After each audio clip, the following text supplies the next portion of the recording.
जय जिजाऊ, जय शिवराय, जय शंभूराजे.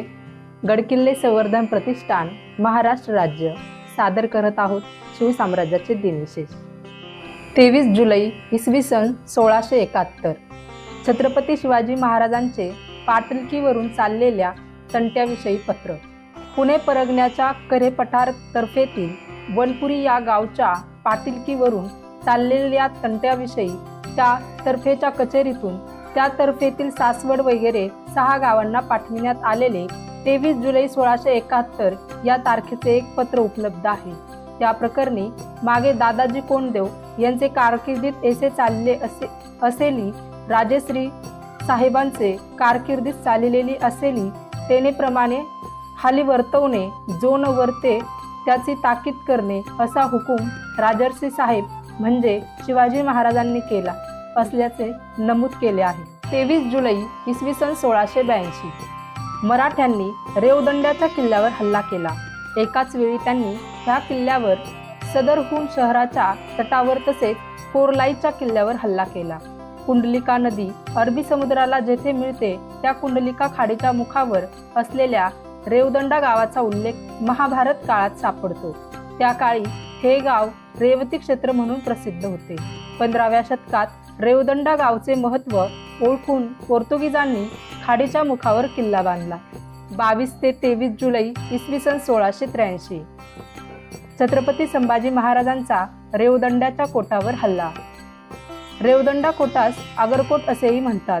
निजामशाहीच्या काळात रेवदंडा हे गाव चौलचा एक भाग होता.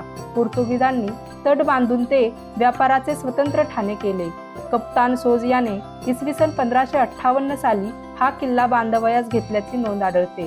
रेवदंड्याबाबत पौराणिक कथा आहे की भगवान श्रीकृष्ण यांचा थोरला भाऊ बलराम यांची पत्नी रेवती हिला हे गाव आंदण देण्यात आले होते. या किल्ल्यात 5 ते 6 किलोमीटरची कमानदार तटबंदी असून किल्ल्यात भुयारे आहेत. यासंबंधी एक अजून रंगतदार माहिती म्हणजे इंग्लंडचे पंतप्रधान विल्सन चर्चिल यांनी ही भुयारे प्रसिद्धीस आणली. या इमारतीच्या एका बुरुजावर या इमारतीस चौकोनी बुरुज म्हणतात असा मराठीत लिहिलेला शिलालेख सापडतो.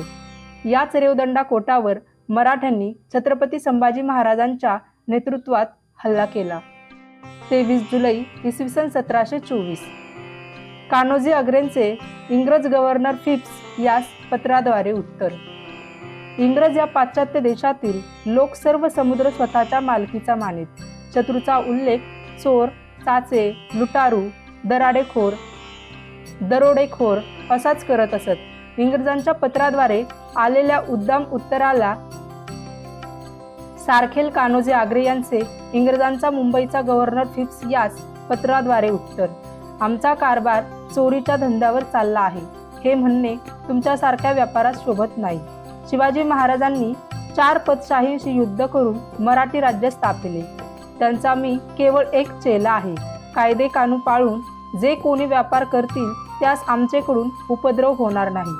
23 जुलै इसवी सन 1741 मोहम्मद खान बंगश व गुजरातचा अभय सिंग बादशहाने या सुभेदाराकडून जर चौथाईचा रकमा घेऊन त्या मराठ्यास दिल्या असता तर मराठ्यांना माळवा, बुंदेलखंड, गुजरात या प्रांती मुलुकगिरी स्वाऱ्या करण्याचा प्रसंग आलाच नसता.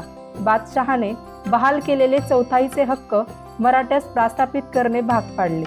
साध्या मागणीने त्यांची अंमलबजावणी होईना. त्या प्रांतातील सुभेदार मराठ्यांची ही मागणी धुडकावून देऊ लागले. म्हणून मराठ्यांना या प्रांतावर मुलुकगिरी करून आपले हक्क प्रस्थापित करावे लागले. मुलुकगिरी करत असता संघर्ष निर्माण होणे अपरिहार्य होते. असे संघर्ष निर्माण होऊन लढाया होत व या लढायात शत्रू सैन्यात धुव्वा उडे. मराठ्यांची सत्ता वाढीस लागे. अशा रीतीने मुलुकगिऱ्या करून माळवा मराठ्यांच्या ताब्यात आला. बादशहाने त्यास मराठ्यांचा मुलुक म्हणून मान्यता दिली. 23 जुलै इसवी सन 1741 गुजरातवर मुलुकगिरी स्वाऱ्या होतच होत्या, पण तो प्रदेश मराठ्यांच्या अकित्वाखाली इसवी सन 1747 मध्ये पूर्णपणे आला. मराठी सत्ता तिथे प्रस्थापित झाली, ती मुलुकगिरीद्वाराच.